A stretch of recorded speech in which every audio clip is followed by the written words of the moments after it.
შვედღმშვიდობის BMG TV-ს ეთერში გადაცემა ქალების ნარატივს ვიწყებთ მიმდინარე კვირას სტუმრებს მე მარია მიზორია მომასპინძლებ. დღევანდელ ეთერს ტურიზმზე საუბარს უთმობთ, საქმიანი და გამყვანი ტურიზმი მოექცა ჩვენი ფოკუსის ქვეშ.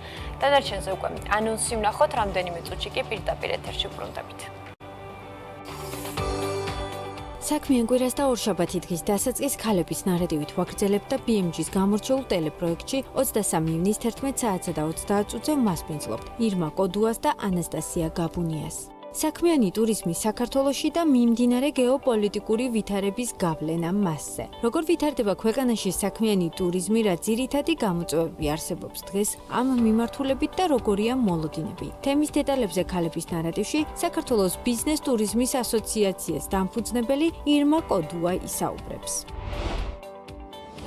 შობულებებისა და დასვენებების პერიოდი მოვიდა. საქართველოს ფარგლებს გარეთ დასვენების მსურველთა რიცხვი კი სულ უფრო იზრდება. რომელ ქვეყნებს ირჩევენ ქართველები ზაფხულის სეზონის გასატარებლად და რამდენად მოთხოვნადია საქართველო უცხოელი ტურისტებისთვის. ამ კითხვებზე პასუხს ქალების ნარატივში ტურისტული კომპანია Art Travel-ის დამფუძნებელი ანასტასია გაბუნია გასცემს. სიახლეებით მეწარმეების შესახებ და მათი საქმიანი ისტორიებით. ყოველ სამუშაო დღეს ზუსტად 11 საათსა და 30 წუთზე BMG-ს პირდაპირ ეთერში ტელეგადაცემა, რომელიც არ უნდა გამოგრჩეთ. ქალების ნარატივი. გადაცემის პირველ ნაწილს ტურიზმზე საუბრით ხსნით ირან-ისრაელის კონფლიქტი. ერთ-ერთი ყველაზე დიდი გამოწვევა, რომლის გავლენაც შესაძლოა ჩვენს ქვეყანაზეც აისახოს. გაუქმებული ფრენები, გლობალური შიში, ეს ყველაფერი ქვეყნის ტურისტულ სექტორში მოლოდინებს ამძაფრებს. მოკლევადიან პერიოდში რისკების ზრდის მიმართ მოწყვლადი უპირველეს ყოვლისა ტურიზმია. ამის შესახებ TBC კაპიტალის მიმოხილვაშიც არის აღნიშნული. მოვლენათა შესაძლო განვითარების სხვადასხვა სცენარში სხვადასხვა ეფექტია მოსაოდნელი, თუმცა TBC კაპიტალი გამოყოფს გადაცემის ძირითად არხებს. ორგანიზაციის შეფასებით მოკლევადიან პერიოდში ყველაზე მოწყვლადი სწორედ ტურიზმი იქნება. 2024 წელს ისრაელზე საქართველოს ეკონომიკაში უცხოური ვალუტის ჯამური შემოდინების 5%, ხოლო ტურიზმიდან შემოსავლების 10% მოდიოდა. დღეის მდგომარეობით ისრაელის საჰაერო სივრცე სამოქალაქო ავიაციისთვის დახურულია, ამავდროულად მიუხედავად ოფიციალური შეზღუდვების არარსებობისა კონფლიქტურ არეალთან სიახლოვის გამო მოსაოდნელია ფრენების შემცირება რეგიონის სხვა ქვეყნებიდანაც. მაგალითად საუდის არაბეთიდან, რომელიც ბოლო პერიოდში ტურიზმიდან შემოსავლებში მზარდი წილით ხასიათდება აღნიშნულია. TBC კაპიტალის კვლევაში რა ვითარებაა ტურიზმში, როგორია მოლოდინები და იგრძნობა თუ არა უკვე კონფლიქტის ეფექტი, ირმა კოდუასთან საქართველოს ბიზნეს ტურიზმის ასოციაციის დამფუძნებელთან ვაგრძელებთ საუბარს. ირმა, მოგესალმებით, მადლობა თქვენი დროისთვის და გადაცემაში სტუმრობისთვის. მოგესალმებით, დიდი მადლობა მოწვევისთვის. ხო, როგორც შესავალშიც თქვი, მინდა უპირველესად მიმდინარე მოვლენების უпростоრად გავლენა შევაფასოთ. არაერთი კონფლიქტის მომსწრენი ვართ და საკმაოდ რთული ვითარებაა მსოფლიოში და ამ რთულ ვითარებას უპირველესად გრძნობს ხოლმე ტურიზმის სექტორი, როგორც ამბობენ ხოლმე, ყველაზე მგრძნობიარეა ეს სექტორი სხვადასხვა მიმდინარე მოვლენების მიმართ. რა ვითარებაა ახლა, იგრძნობა თუ არა პირველი გავლენები, თუნდაც აი საქმიანი ტურიზმის მიმართებით? დიახ, როგორც აღნიშნეთ, ტურიზმი როგორც ერთ-ერთი ყველაზე მოწყვლადი ინდუსტრია, იმ წამს ვერ რეაგირებს ნებისმიერ პოლიტიკურ თუ ეკონომიურ რხევაზე რეგიონში. შესაბამისად, რა თქმა უნდა, ის რაც ჩვენს ირგვლივ ხდება, პირველ რიგში დაიწყო 22 წელს ეს რუსეთი და უკრაინის ომით, შემდეგ ეხლა დაემატა ახლო აღმოსავლეთში არეულობა, ეს უკვე გრძელდება 24 წლიდან, პირველი არეულობა როდესაც დაიწყო. რა თქმა უნდა, ეს ყველაფერი წამიერად აისახება, აი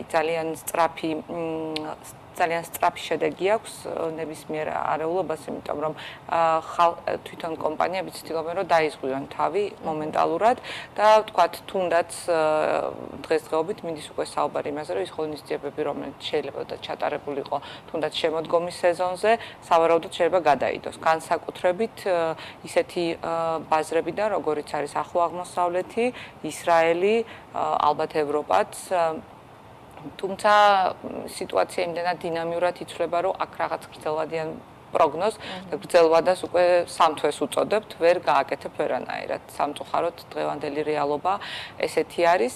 ამ შემთხვევაში, რა თქმა უნდა, ეხლა საუბარი საქმიან ტურიზმზე, რეგიონალურზე, რაღაც ფართო სხვადასხვა ცოტა გრძელ მიმართულებებზე ისეთ როგორც იყო ახლო აღმოსავლეთი, ისრაელი, თუნდაც ევროპა, რა თქმა უნდა, ინდოეთი, რომელზეც საკმაოდ დიდი, ესე ვთქვათ, იმედები ყარდებოდა, ეხლა ამ ეტაპზე მე ვფიქრობ შეჩერდება. პლუს ინდოეთს თავისი შიდა პრობლემა აქვს, ინდოეთი პაკისტანთან დაკავშირებული და იქაც საკმაოდ დანის წვერზე გადის მდგომარეობა, ამიტომ არ ვიცით რა მოხდება, როგორ განვითარდება მოვლენები. შესაბამისად, ამ ეტაპზე ალბათ აქცენტი უნდა გაკეთდეს ისევ შიდა რეგიონზე, ეს არის ისევ ცენტრალური აზია ალბათ და ჩვენი მეზობელი ქვეყნები. თუ რამე საქმიანი ტიპის ღონისძიებებზე გვაქვს საუბარი, ალბათ ამ ხრივ მიუხედავად იმისა, რომ საქართველოს ახლა ითვლება ერთ-ერთ ყველაზე უსაფრთხო დერეფნად, თუმცა აქაც გვაქვს მიგრაციის რისკები, რომელსაც ასევე საკმაოდ გამადიდებელი შუშიდან შეხედავენ, ესე ვთქვათ, განსაკუთრებით ევროპის ქვეყნები და განსაკუთრებით ამერიკა სავარაუდოდ. ჯერ არ ვიცით რა პოლიტიკა იქნება ჩვენი მთავრობიდან მიგრაციის საკითხებთან დაკავშირებით, თუმცა ეს საკითხი აუცილებლად დადგება დღის წესრიგში. რაც შეეხება, ესე ვთქვათ, სამომავლო გეგმებს, თუ როგორ შეიძლება განვითარდეს, ეს უკვე როგორც აღნიშნე, ეს არის უფრო ალბათ შიდა რეგიონალურ ღონისძიებებზე აქცენტის გაკეთება, ასევე აქ რჩება აზია, რომელიც როგორც საჰაერო დერეფანი მეტნაკლებად არ იყო, ესე ვთქვათ, ირანზე და აი ამ ახლო აღმოსავლეთის ტერიტორიაზე დამოკიდებული და შესაბამისად შეიძლება მანდ ჩატარდეს რაღაც, ესე ვთქვათ, ინტერაქცია და რაღაც მარკეტინგული კამპანია. აქ უფრო იმდენად ჩინეთის ბაზარზე არა მაქვს საუბარი, იმიტომ რომ ჩინეთის საქმიანი ტურიზმი საკმაოდ სპეციფიური არის. აქ ალბათ უფრო შეიძლება გაკეთდეს აქცენტი სინგაპურზე, უფრო გაკეთდეს აქცენტი მალაზიაზე, რომელიც უფრო საერთაშორისო არის და უფრო მარტივი არის ამ ხალხის დაინტერესება ჩვენი მიმართულებით. თუმცა ამას ეს არ არის წელს, იმიტომ რომ როდესაც რაღაც აქტიურ მარკეტინგულ კამპანიას იწყებ ბაზარზე, დიახ, ამას ჭირდება პერიოდი და როგორც წესი, თუ მშვიდობა იქნება, რა თქმა უნდა, მთელ მსოფლიოში შედეგი ალბათ უფრო მომავალ წელს გამოვლინდება, თუმცა ეს არ ნიშნავს, რომ არ უნდა ვიმუშაოთ და გავჩერდეთ ან რაღაც დავატორმოზოთ და ვთქვათ, რომ ტურიზმი მოკვდება, არ გადარჩება და რაღაც ფარხმალი დავყაროთ, ესე ვთქვათ, ხო? არავითარ შემთხვევაში არ შეიძლება, იმიტომ რომ იმდენად დინამიური არის და იმდენად სწრაფად იცვლება მოვლენები, რომ აქ ყოველთვის აქტიურად უნდა ვიყოთ, რა თქმა უნდა, რაღაც იმ ფარგლებში ვიმუშაოთ, რისის შესაძლებლობაც გვექნება, ესე ვთქვათ. კი ბატონო. ირმა, როდესაც საუბრობთ იმაზე, რომ შორის მოსალოდნელია თუნდაც ის შემოდგომის პერიოდში დაგეგმილი ღონისძიებები გადავადდეს, უკვე თუ დაიწყო ამაზე საუბარი, უკვე თუ დაიწყო განწყობები იმისა, რომ მაგალითად ამ პერიოდის განმავლობაში დაგეგმილი ღონისძიებების კითხვის ნიშნის ქვეშ დაყენების შემთხვევები თუ არის? აი გუშინდელი მოვლენის შემდეგ უკვე დაიწყო, უკვე გუშინვე დაიწყო. მაგალითად პარტნიორები უკვე ითხოვენ რაღაც წერილებს სახელმწიფო სტრუქტურებისგან, რომ უსაფრთხო არის ტერიტორია, თუმცა აქ კიდევ ერთხელ ვამბობ, ეს იმდენად ახალი ამბავი არის და იმდენად მოულოდნელი, რომ მე ვფიქრობ, შემდეგი 2 კვირა უფრო გვანახებს, როგორ განვითარდება მოვლენები. აქ არის ორი მომენტი. პირველ რიგში ის, რომ აღნიშნავ, რომ აი რეგიონი ერთის მხრივ აი მაგალითად ნახეთ, ეხლა გაუქმდა ის ღონისძიებები, რომლებიც იყო დაგეგმილი ახლო აღმოსავლეთში. აქ შეიძლება განიხილოს საქართველო როგორც ალტერნატივა. ანუ ორი მხარე აქვს მედალს, როგორც ყოველთვის, ხო? სასარგებლო აღმოჩნდეს. ხო, წყალებში საზოუხეშად რო ვთქვათ, სასარგებლო აღმოჩნდეს იმ კუთხით, რომ საქართველომ ანახა როგორც სტაბილურმა, მშვიდობიანმა ქვეყანამ თავი და ამ შემთხვევაში შეიძლება რაღაც მზერა უფრო გადმოვიდეს საქართველოსკენ. თუმცა აქ მარტო არა ვარ დამოკიდებული ჩვენს შიდა მდგომარეობაზე, აქ საჰაერო დერეფნებზეც არის გარკვეულწილად მნიშვნელოვანი რა სიტუაცია იქნება საჰაერო დერეფნებში, რომელი საჰაერო სივრცეები იქნება თავისუფალი, იმიტომ რომ საჰაერო სივრცის დახურვა კი არსებობს ალტერნატიული მარშრუტები, მაგრამ ეს ყოველთვის აძვირებს თვითონ გზავრობის ღირებულებას, იმიტომ რომ იზრდება საწვავის ხარჯი, უფრო დიდი თვითმფრინავები უნდა გამოიყენონ და შესაბამისად აქ უკვე ყველა ბიუჯეტებს უყურებს და შეიძლება ის თქვათ ღონისძიებები, რომლებიც განწყობილი იყვნენ იმისთვის, რომ ემოგზაურათ, შეიძლება თავის ქვეყანაში დარჩნენ. მოკლედ, მოვლენები შეიძლება აი ამ ორი მიმართულებით, ორი სცენარით განვითარდეს. თუმცა ჯერჯერობით ამაზე ადრე არის საუბარი. რა თქმა უნდა, ეს დამოკიდებული იქნება იმაზე, თუ როგორ განვითარდება შემდეგ დღეებში მოვლენები, დაიძაბება აღმოსავლეთში სიტუაცია, თუ უფრო რაღაც განტვირთვისკენ წავა. აი ეს ძალიან მნიშვნელოვანი იქნება. თუმცა როგორც უკვე აღნიშნე, უკვე კითხვები რა თქმა უნდა ჩნდება იმასთან დაკავშირებით, თუ რამდენად უსაფრთხო არის ჩვენი ტერიტორია. უფრო სავარაუდოდ მიგრაციის კუთხით. კი ბატონო. ირმა, ჩვენ შესავალშიც თქვით, რომ ზოგადად ტურიზმიდან გასულ წელს შემოსავლების 10% სწორედ ისრაელის დამსვენებლისგან მოდიოდა. საქმე ტურიზმში რამდენად მაღალია მათი წილი და ზოგადად რამდენად მუშაობს საქართველოს ამ ბაზარზე? ისრაელის ბაზრისთვის საქართველოს საკმაოდ კარგად ცნობილი მიმართულება არის და საკმაოდ ბევრი ავიაკომპანია დაფრინავდა, მათ შორის ჩვენი ადგილობრივი საქართველოს Georgian Airways-ი, თუმცა ვერ ვიტყვი, რომ მაისის კუთხით ძალიან დიდი ნაკადი იყო. თუმცა იყო, ნამდვილად თან საკმაოდ სპეციფიური არის ისრაელის მაის მიმართულება. ძალიან ესეთი მოთხოვნები აქვს, რომელსაც ხშირად შეიძლება ვერ დავაკმაყოფილოთ, თუმცა ესე ვთქვათ, საშუალო და მცირე ღონისძიებები ტარდებოდა საქართველოში. ის რაც კარგი არის ზოგადად ისრაელის ბაზართან მიმართებაში, საკმაოდ მალე ბრუნდება მიმართულებას. ანუ მათთვის ეს კონფლიქტი აი როგორც კი ჩაწყნარდება, ან როგორც კი რაიმე გადაწყვეტილება იქნება მიღებული, ისინი ისევ გამოცოცხლდებიან. იმიტომ რომ ზოგადად ეთყობა აი რაღაც ჩვევა კულტურაში აქვთ, რომ უნდა იმოგზაურონ და საქართველოს მათთვის რა თქმა უნდა ერთ-ერთი ყველაზე ისეთ კომფორტული მიმართულება არის ამ შემთხვევაში. ამიტომ თუ რაღაცნაირად სიტუაცია დასტაბილურდება, ეს ბაზარი ალბათ ერთ-ერთი პირველი იქნება, რომელიც ისევ დაბრუნდება. თუმცა კიდევ ერთხელ აქ რაღაც ცალსახად პროგნოზს ვერ გააკეთებ, ნახოთ როგორ განვითარდება მოვლენები. კი ბატონო, ჩვენ საუბრობთ მიგრაციაზე და ვახსენეთ კიდეც რომ ჯერ არ არსებობს მიგრაციის პოლიტიკა, ხო არ ვიცით როგორ დახვდება ამას ქვეყანა, თუმცა რა საფრთხე შეიძლება შეუქმნას ტურიზმს ზოგადად გაზილვა მიგრაციამ, საქმიანი ტურიზმის მიმართულებით ეს რა კითხვის ნიშნებს აჩენს ხოლმე იმ ადამიანებში და პარტნიორებში, ვინც გეგმავენ ხოლმე სხვა ღონისძიებების ჩატარებას. თუ მიგრაციის ნაკადი საკმაოდ დიდი იქნა, აქ უფრო დადგება ქვეყანაში უსაფრთხოების საკითხი, რაც ცალსახად ეგრევე ექნება გამოვლინება ამას საერთაშორისო პარტნიორებთან და ეგრევე დაისმევა კითხვები, რამდენად უსაფრთხო არის, თუ დღესდღეობით არ არის კითხვები იმასთან დაკავშირებით, რომ თვითონ საქართველო არის უსაფრთხო როგორც ქვეყანა და უფრო აქ რეგიონალურ უსაფრთხოებაზე გვაქვს საუბარი, რომელიც ჩვენზე არ არის დამოკიდებული ამ შემთხვევაში. აი მიგრაციის პოლიტიკის, ასე ვთქვათ, არასწორად შემუშავების შემთხვევაში უკვე დადგება იმის კითხვა, რამდენად უსაფრთხო არის თვითონ საქართველო.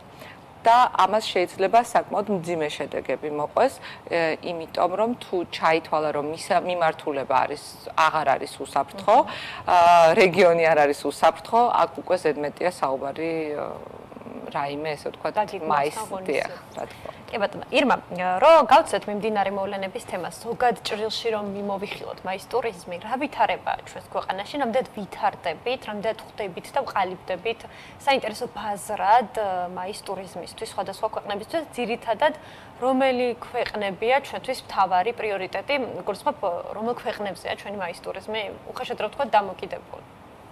იცით რა არის, ეხლა სასტუმრო ბაზაზე, მოდი დავიწყოთ კიდევ ერთხელ ხშირად ამას ვაკეთებ ხოლმე, რომ ყოფ რამოდენიმე კომპონენტი არის, ხო? მაისი შედგება იმისთვის, რომ ჩამოყალიბდე როგორც წარმატებული მაის მიმართულება, ხარ დამოკიდებული რამოდენიმე კომპონენტზე, თვითონ ინფრასტრუქტურულად და ეს კომპონენტები უნდა იყოს გამართული. მაგალითად, გვაქვს საუბარი ავიახაზებზე. პრინციპში მე ვიტყვი, რომ რეგიონში ავიამიმოსვლა ამ ეტაპზე ალბათ ყველაზე კარგი გვაქვს, იმიტომ რომ შემოვიდა British Airways, დაფრინავს Lufthansa, დაფრინავს Air France, Transavia, ყატარი, ეხა Air Serbia დაემატა, აქ ალბათ უფრო ტრანზიტულ მიმართულებებზეა საუბარი, იმიტომ რომ არ მგონია რომ სერბიასთან რაღაც ძალიან დიდი კავშირი მქონდეს პირდაპირ ფრენებისთვის, მაგრამ ესეც კარგი არის, იმიტომ რომ Air Serbia საკმაოდ კარგ ტრანზიტულ მიმართულებად გამოიყენება.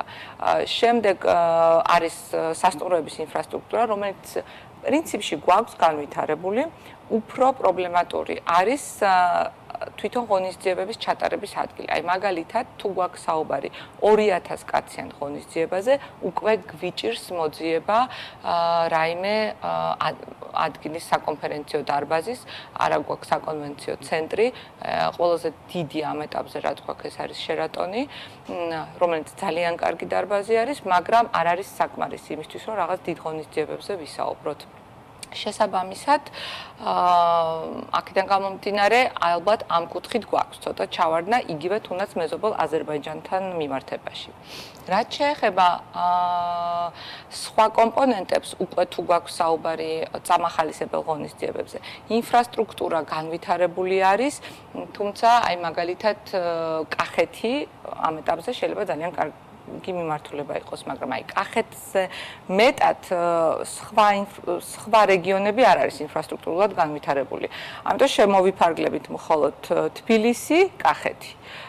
ამ ეტაპზე ესეთი მდგომარეობა არის, კიდევ ერთხელ ეს რა თუ გვაქვს საქმიან ღონისძიებებზე საუბარი და არა ჩვეულებრივ ტურიზმზე. ამიტომ ალბათ უფრო მეტი სამუშაოები არის ჩასატარებელი ინფრასტრუქტურული და აქტივობების განვითარების კუთხით სხვადასხვა რეგიონებში. ასევე ცოტათი პრობლემატური შეიძლება იყოს შიდა ლოჯისტიკა. მაგალითად, არა გვაქვს ფრენები ბათუმში, არა გვაქვს ფრენები სვანეთში გვაქვს, მაგრამ ძალიან მწირე არის და ყოველთვის პრობლემა არის ბილეთის შეძენა. აი ეს მსგავსი კომპონენტები ართულებს თვითონ პროგრამის აწყობას ქვეყნის შიგნით, იმიტომ რომ თუ გვაქვს საქმიან ტურიზმის წამახალისებელ ღონისძიებებზე საუბარი, აქ ჩვენ არა გვაქვს გაწელილი პროგრამა, რაღაც 10 დღეზე, 2 კვირაზე, ხო, კიდევ ერთხელ ტურიზმისგან განსხვავებით. აქ პროგრამები მაქსიმუმ არის 5 ღამე, 6 დღე. ეს არის ყველაზე დიდი პროგრამა და ამ პროგრამის ფარგლებში ვერ მოივლის საქართველოს თუ არა გაქვს ფრენები. კი ბატონო. და ტრაფიკა და ადგილების საშუალება.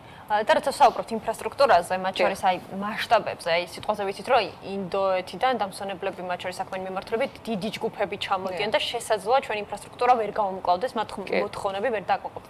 ამ დროს გვიწევენ ხომ კონკურენციას მეზობელი ქვეყნები. აქ კარგად ჩვენ ვერ მოვალთ იმ საკონფერენციო დარბაზების სიდიდით ახლოსაც არა ვართ აზერბაიჯანთან, ცალსახად აზერბაიჯანზე, იმიტომ რომ თავის დროზე ძალიან დიდი ფული ჩაიდო აზერბაიჯანში სხვადასხვა ტიპის საკონვენციო დარბაზებში და დღესდღეობით აზერბაიჯანი მასპინძლა COP29-ს, რომელიც არის მსოფლიო მასშტაბის ღონისძიება, რომელიც მანამდე ჩატარდა დუბაიში, წელს ტარდება ბრაზილიაში და ეს იყო ერთ-ერთი საკმაოდ წარმატებული პროექტი აზერბაიჯანში. რამაც მინდა აღვნიშნო, რომ საკმაოდ დიდი პოპულარობა მოუტანა აზერბაიჯანს როგორც მიმართულებას. თუ თქვათ მანამდე იგივე სამხრეთ ამერიკის ბაზრებმა არც კი იცოდნენ სად არსებობდა აზერბაიჯანი, დღეს უკვე კითხულობენ და საკმაოდ განიხილავენ პოტენციურ როგორც პოტენციურ მიმართულებას. აქ საქართველოს არ ჩანს ამ ეტაპზე და საქართველოს რაღაც უფრო მოყვება, აი თქვა ჩაატარებთ დიდ კონფერენციას აზერბაიჯანში და შემდეგ უკვე შეგიძლიათ after აი ამ ღონისძიების შემდგომი ასე ვთქვათ მოგზაურობა post-trip-ი, რასაც ეძახიან, გააკეთოთ საქართველოში. აი უფრო ამ კუთხით ვართ წარმოდგენილი ჯერჯერობით. კიდევ ერთხელ აუცილებლად გვჭირდება, კი გვაქვს Expo Georgia, ან Expo Georgia უნდა განმოვითაროთ მაშინ, ან რაღაც ახალი მაღალტექნოლოგიური რაღაც საკონვენციო ცენტრი გვჭირდება, რომელიც იქნება მორგებული იმ მოთხოვნებს, რომელიც დღესდღეობით არსებობს ბაზარზე. კიდევ ერთხელ ამბობ, რომ გააშენო მარტო 2000 კვადრატზე, თქვათ რაღაც ერთი საკონფერენციო დარბაზი, რომელიც არ იქნება ტრანსფორმირებადი, სხვადასხვა ტიპის ან მოქნილი, ხო, ტექნიკურად, აქ მაინც ვერ ჩაატარებ ღონისძიებას და უბრალოდ იქნება აშენებული 2000 კვადრატის დარბაზი, რომელიც გამოუყენებელი არ იქნება, მაგრამ პოტენცია უფრო მეტი შეიძლება ქონდეს, ხო, ვერავითვისებ. და ქვეყნებზეც მინდა გავმახვილოთ ყურადღება, ჩვენ ეთერამდე საუბრობდით, რომ იცვლება ხშირად გეოგრაფია, არეალი იმ ქვეყნების, რომლებიც სტუმრობენ მაის მიმართულებით ჩვენს ქვეყანას. ახლა რა ვითარება ამ კუთხით და ზოგადად როგორი ტენდენცია იგრძნობა ხოლმე ცვლილებების მიმართებითაც? საკმაოდ ეს თვითონ შეიცვალა ტენდენცია, ასე ვთქვათ, მე მგონი მთლიანად მსოფლიოში, იმიტომ რომ ადრე უფრო კოვიდამდე უფრო მიზანშეწონილი იყო სიღრმეზე მუშაობა, ბაზრის სიღრმეზე მუშაობა, ხო? და იქიდან გამომდინარე, რომ ეხლა ძალიან არასტაბილური სიტუაცია გვაქვს ზოგადად სამყაროში. ეხლა ალბათ უფრო უნდა შეიცვალოს თვითონ მარკეტინგული მუშაობის სტრატეგია, ალბათ ყველაფერს უნდა მოედო ცოტ-ცოტა და ამ სიღრმეზე მუშაობას უფრო ნაკლები რესურსი დაიხარჯოს ამაზე. ანუ კიდევ ერთხელ ვამბობ, თქვათ, კი, ჩავდეთ თანხა ძალიან დიდი ტურიზმის ადმინისტრაციამ, კერძო კომპანიებმა, წავიდნენ ინდოეთში, დაიხარჯა უზარმაზარი რესურსი, ყველა ელოდებოდა, რომ წაგვლეკავდა ახლა ინდური ბაზარი, თუმცა მე არ ვემხრობი, რომ ერთ ბაზარზე ვიყოთ მიბმული ამ სტრატეგიას და უცებ დაიძაბა სიტუაცია პაკისტან-ინდოეთის საზღვარზე და რა თქმა უნდა შეჩერდა ფრენები, გაუქმდა ღონისძიებები, შენელდა ტემპი. რითი ვანაცვლებთ? ამიტომ მე ვფიქრობ, რომ ცოტ-ცოტა და რაღაც სხვადასხვა ბაზარი უნდა იყოს დაფარული, არ არის საჭირო სიღრმისეულად შესვლა, უფრო ალბათ ზედაპირულად, თუმცა ამ შემთხვევაში, როდესაც შედიხარ ზედაპირულად, თუ გვაქვს საუბარი საქმიან ღონისძიებებზე, ძალიან მიზანმიმართულად უნდა შეხვიდე და ძალიან კარგი წინასწარ, ისე არ არის, რომ ჩვენ წავედით რაღაც დიდ გამოფენაზე, იქ დავდექით, დავარიგეთ ფლაიერები, არ ვიცი, ჩავიტანეთ ღვინო. არა, ესე არ ხდება. მან წინასწარ უნდა ჩატარდეს სამუშაოები, სადაც უკვე წინასწარ დაინიშნება შეხვედრები ისეთ კომპანიებთან, რომელსაც აქვს დაინტერესება ჩვენი მიმართულების მიმართ და უფრო ესე მიზნობრივად და ძალიან გათვლილად უნდა ვიმუშაოთ ამ შემთხვევაში, რადგან ისე კიდევ ერთხელ ვამბობ, კონკურენცია არის ძალიან დიდი. ძალიან ბევრი აღმოსავლეთ ევროპის მიმართულება დღეს საკმაოდ კარგად წარადგენს თავის თავს მსოფლიო ბაზარზე და ამ შემთხვევაში არჩევანი ხდება შემდეგი კუთხით, რომ რატომ უნდა წამოვიდე მე საქართველოში, რომელსაც კი ქვეყანა უსაფრთხო არის ამ ეტაპზე, მაგრამ ირგვლივ აქვს საკმაოდ დაძაბული მდგომარეობა, როდესაც შემიძლია წავიდე ევროპაში, სადაც ვიცი, რომ ყოველ შემთხვევაში დღესდღეობით ესეც კაცმარციროთი შეიძლება, მაგრამ დღესდღეობით მაქვს უსაფრთხოების გარანტია, მაქვს იმის გარანტია, რომ ეს არის ნატოს წევრი ქვეყნები და რაღაც მშვიდად შემიძლია ვიყო ამ კუთხით. ამიტომ ძალიან ცაფრი კონკურენცია გვაქვს და ძალიან დიდი სამუშაოები არის ჩასატარებელი, მაგრამ კიდევ ერთხელ ძალიან მიზანმიმართულად და ჩემი პირადი აზრი არის, რომ მე სიღრმისეულად შესვლას ბაზარზე ამ დღევანდელი მდგომარეობიდან გამომდინარე, ის რაც ხდება მსოფლიოში, არ ვემხრობი, ალბათ უფრო მაქსიმალურად ბევრი მიმართულება დავფაროთ ჯობს მიზანმიმართულად, ვიდრე რაღაც ერთ მიმართულებას ვემუშაოთ ბოლომდე. კი ბატონო. ირმა, ძალიან დიდი მადლობა თქვენი დროისთვის, გადაცემაში სტუმრობისთვის და მოკლედ წარმატებები ყველა მიმართულებით, განსაკუთრებით ამ სეზონზე. დიდი მადლობა, წარმატებები და მთავარია მშვიდობა. მშვიდობა აუცილებლად. მადლობა კიდევ ერთხელ ირმა კოდუა, საქართველოს ბიზნეს ტურიზმის ასოციაციის დამფუძნებელი იყო ჩვენი სტუმარი. ახლა რაც შეეხება ჩვენს მორიგ თემას, საცხოვრებლად საუკეთესო ქალაქების გამოვლენისთვის არაერთი ფაქტორი შეფასებაა საჭირო, იქნება ეს მოქალაქეთა უსაფრთხოება, ჯანდაცვა, ინფრასტრუქტურა, საზოგადოებრივი ტრანსპორტი თუ სხვა. სწორედ ამ ყველაფერს აერთიანებს ეკონომის Economist Intelligence Unit-ის თავის ყოველწლიური ინდექსი, რომელთაც დადგინდა, რომ 2025 წელს საცხოვრებლად ყველაზე კომფორტული ქალაქი კოპენჰაგენია. ვნახოთ სიუჟეტი ჩვენ კი რეკლამის შემდგომ ბრუნდებით.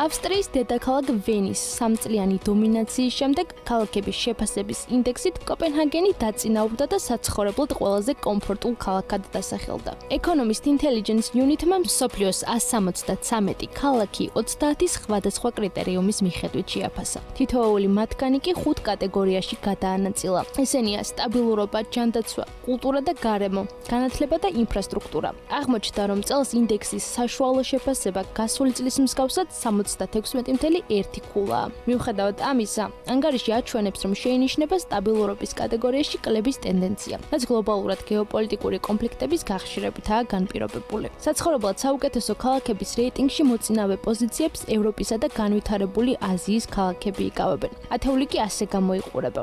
მეათე ადგილს ვანკუვერი იკავებს. კანადის ამ ქალაქში გამოკითხვის თანახმად სტაბილურობა 95 ქულით, ჯანდაცვა 95.8 ქულით, კულტურა 97.2, განათლება 100, ხოლო ინფრასტრუქტურა 92.9 ქულით შეფასდა.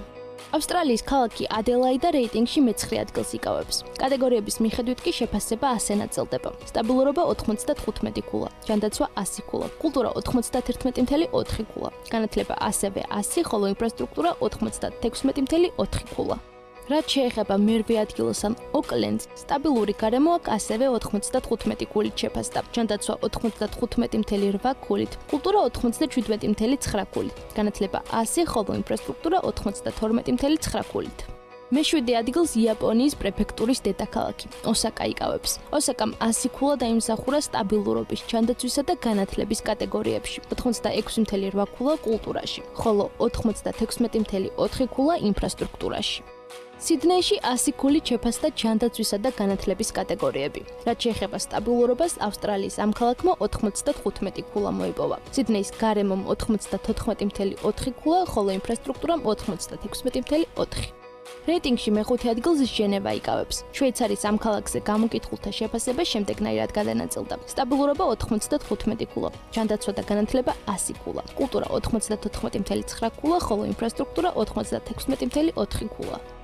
ავსტრალიის შტატ ვიქტორიას დედაქალაქი მელბურნი რეიტინგში მე-4 ადგილს იკავებს. ამ ზღვისპირა ქალაქმა ყველაზე მაღალი 100 ქულიანი შეფასება ჯანდაცვისა და განათლების კომპონენტებში მოიპოვა. ყველაზე დაბალი 95 ქულა კი სტაბილურობაში. 95.8 ქულითაა შეფასებული მელბურნის კულტურა, 96.4 ქულით კი ინფრასტრუქტურა. შვეიცარიის უდიდესი ქალაქი რეიტინგის 3-ს ხსნის და საცხოვრებლად ერთ-ერთი ყველაზე კომფორტულია. 95 ქულით ფასდება ციურიხის სტაბილურობა, 100 ქულით ჯანდაცვა და განათლება, 96.3 ქულით გარემო და 96.4 ქულით ინფრასტრუქტურა. ინდექსით სამწლიანი ლიდერობის შემდეგ ვენა მეორე ადგილზე 97.1 ქულით მოხვდა. რეიტინგში ვენა პირველია, რომელმაც 100 ქულა ინფრასტრუქტურის კომპონენტში მიიღო. ასევე 100 ქულითაა ვენის ჯანდაცვის და საგანმანათლებლო სისტემები შეფასებული. ქალაქის სტაბილურობა გამოკითხულთაგან 95 ქულიან შეფასებას იმსახურებს. კულტურა კი 93.5 ქულას. რეიტინგში ერთადერთი ქალაქი, რომლის სტაბილურობაც 100 ქულითაა შეფასებული, კოპენჰაგენია. ამასთან, ქალაქი უმაღლეს შეფასებას იმსახურებს განათლებისა და ინფრასტრუქტურის კატეგორიებში. დანიის დედაქალაქში ჯანდაცვა 95.8 ქულით, ხოლო კულტურა 95.4 ქულით ფასდება. აღსანიშნავია, რომ 2025 წლის ინდექსით კლების ტენდენცია ყველაზე მეტად დასავლეთ ევროპის ქვეყნებმა აჩვენეს. მათ შორის რეიტინგში ჩამოქვეითდა გაერთიანებული სამეფოდან 3-ვე ქალაქი. ლონდონი, მანჩესტერი და ედინბურგი. პარალელურად ჯანდაცვის, განათლებისა და ინფრასტრუქტურის კატეგორიებში საშუალო შეფასება მნიშვნელოვნად გაუმჯობესდა.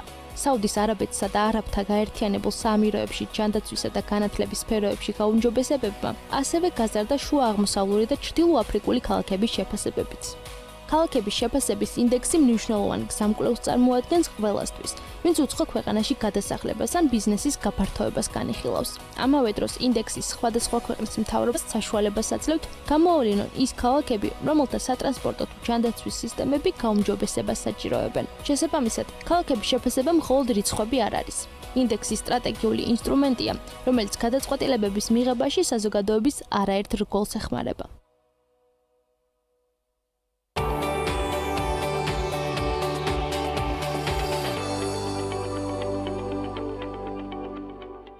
გადაცემის ამ ნაწილშიც ტურიზმზე ვსაუბრობთ, ამ შემთხვევაში ჩვენი ფოკუსი გამყვანი ტურიზმია. საქართველოდან საზღვარგარეთ მოგზაურობა გაძვირდა, გამყვანი ტურიზმის ბაზრის მოთამაშეების ნაწილი ამბობს, რომ ტურისტული პაკეტების ფასების ზრდასთან ერთად შემცირებულია მოგზაურობის რაოდენობაც. კომპანიების მეორე ნაწილი კი პირიქით ჯავშნების ზრდაზე საუბრობს, თუმცა ყველა თანხმდება, რომ მოგზაურობა ფინანსურად ისეთი ხელმისაწვდომი აღარ არის, როგორიც გასულ წლებში. აღსანიშნავია, რომ ისრაელი-ირანის კონფლიქტის გამო ფრენების გაუქმების შემთხვევებიც ნახეთ არა მხოლოდ ისრაელის, არამედ ახლო აღმოსავლეთის ქვეყნების მიმართულებითაც. რა რეალობაა დღეს ბაზარზე და რა გვიჩნდება მოგზაურობა წელს? თემაზე საუბარს ანასტასია გაბუნიასთან, არტ-ტრეველის დამფუძნებელთან ვაგრძელებთ, რომელიც პირდაპირ ეთერში გვერდება. ანასტასია, მოგესალმებით, მადლობა დროისთვის და ჩართულობისთვის. მოგესალმებით, მადლობა თქვენმა დროისთვის. საკმაოდ აქტუალური თემა არის ტურიზმში და ჩემი გარემოწვის, ასე ვთქვათ, კოლეგების მხრიდან ეს ყველაფერი. წლევანდელი წელი არ შემიძლია შევატარო შარშან წელს იმის წინასწარ, რადგან ყველა ერთად ვთანხმდებით, რომ ეს გლობალური მდგომარეობა ყველაზე მეტად ყოველთვის ტურიზმზე აისახება. შესაბამისად, ჯავშნების რაოდენობა არის საგრძნობად შემცირებული, ვიდრე იყო გასულ წელს და კოვიდის შემდეგ მას შემიძლია რომ ვთქვა. თუმცა გარკვეული მიმართულებები კვლავ რჩება აქტუალური და მაგალითად თურქეთი არის მიმართულება, რომელსაც ყოველთვის ირჩევენ ჩვენი დამსვენებლები. ალბათ იქიდან გამომდინარე, რომ არის ახლოს, არის უფრო ნაცნობი და მარტივია თურქეთთან მიმოსვლა ქართველი ტურისტისთვის. მას რომ შემიძლია გითხრათ, რომ წლევანდელი ჯავშნებით ჩვენ არ ვართ ისეთი კმაყოფილები, როგორიც იყო მოწინავე წლები.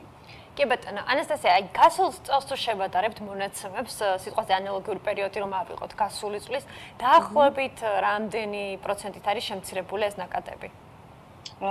ნაკადის შემცირება დაახლოებით 30-40% არის, რადგან ადამიანთა უმრავლესობა მაინც ვფიქრობ, რომ თავს იკავებს და რაღაცნაირად არის დაძაბულ რეჟიმში და ალბათ არ სურთ, რომ რაღაც გარკვეულ სიტუაციებში არ იყვნენ ქვეყანაში ან სხვანაირად მოიქცნენ ქვეყანაში ყოფნისას. კი ბატონო, ფასების ნაწილზეც რომ ვისაუბროთ, სხვადასხვა, ასე ვთქვათ, ტურიზმის სხვადასხვა წარმომადგენელი საუბრობს, წელს განსაკუთრებით გაძვირებულ ტურპაკეტებზე, თუმცა მგონი ყოველ წელს იზრდება ხოლმე, ხო, გარკვეული პროცენტულობით ფასები, თუმცა წლევანდელი ვითარება ამ მხრივ როგორია გასულ წელთან შედარებით და რა არის ის ძირითადი მიზეზები? ეს არის სასტუმროში განთავსების ღირებულება თუ მათ შორის ავიაბილეთების ნაწილი? ფასებს რაც შეეხება, ყოველწლიურად იზრდება, ეს არ არის მხოლოდ წლევანდელი მონაცემები, ყოველწლიურად იცვლება ფასის პოლიტიკა. იქიდან გამომდინარე, რომ მსოფლიო მასშტაბით ყველაფერი ზოგადად ძვირდება და იმატებს ფასი, მომსახურეობის ღირებულებაც იზრდება. შესაბამისად, წინა წელთან შედარებით 20%-ით არის გაძვირებული. წინა წელი იმის წინა წელთან შედარებით 30%-ით იყო გაძვირებული და დაახლოებით ვაღწევთ უკვე იმ ნიშნულს, რომ 100%-ით გვიძვირდება რაღაცეები, ვიდრე იყო 4-5 წლის წინ, მაგრამ ეს ალბათ ბუნებრივია, ეს მხოლოდ ტურიზმს და სასტუმროს და ავიაბილეთს არ ეხება, ეს ზოგადად გლობალურად ყველაფერს და ნებისმიერ პროდუქტს ეხება, როგორც ვატყობთ. ამას რაღაცნაირად შევეჩვიეთ, მე მგონი უკვე. ანასტასია, მიმართულებებსაც კითხავ. წელს ძირითადად რომელ მიმართულებებზე კეთდება არჩევანი? ქართველი მოგზაურები სად ამჯობინებენ წლევანდელ სეზონზე დასვენებას?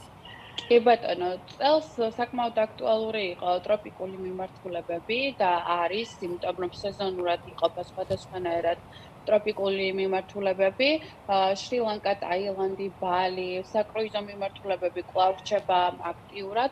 ზაფხულის პერიოდში ეს რაღაცნაირად სეზონის პერიოდს, რომელსაც ვეძახით ჩვენ ტურიზმის წარმომადგენლები, თურქეთი საკმაოდ დატვირთულია და ვიმედოვნებთ, რომ შემოდგომაზე უკვე გადავალთ ისევ ტროპიკულ მიმართულებებზე, იქიდან გამომდინარე, რომ სამწუხაროდ ეგვიპტე ფაქტიურად ჩაგვეხსნა ქართველ დამსვენებლებს.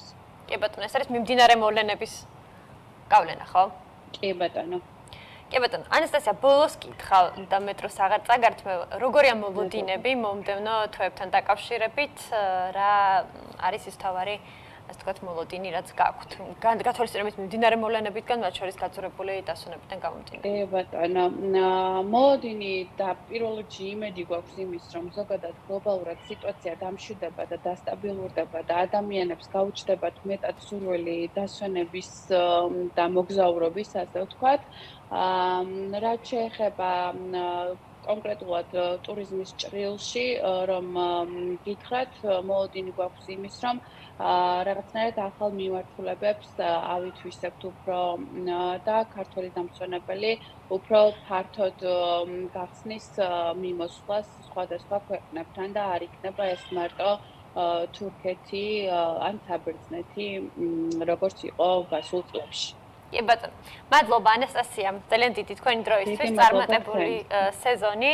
ანასტასია გაბუნია, Art Travel-ის დამფუძნებელი გსტუმრობდა გადაცემაში. ახლა რაც შეეხება ჩვენს მორიგ თემას, იქამდე სანამ დაგემშვიდობებოდეთ, გიზერებთ ვიდეო ისტორიას კომპანიებზე, რომლებიც ქმნიან გამორჩეულ ტონს და ტემპს მსოფლიოში, მათ შორის გემოვნების, მოდის და მიმდევრობის სამყაროში. წარმოგიდგენთ რეიტინგს მსოფლიოში უმსხვილესი კოსმეტიკური კომპანიების შესახებ, რომლებიც წლებია შემოსავლობის მიხედვით მსოფლიოში ლიდერ პოზიციებს ინარჩუნებენ. ნახოთ სიუჟეტი, მე კი ხვალამდე გემშვიდობებით.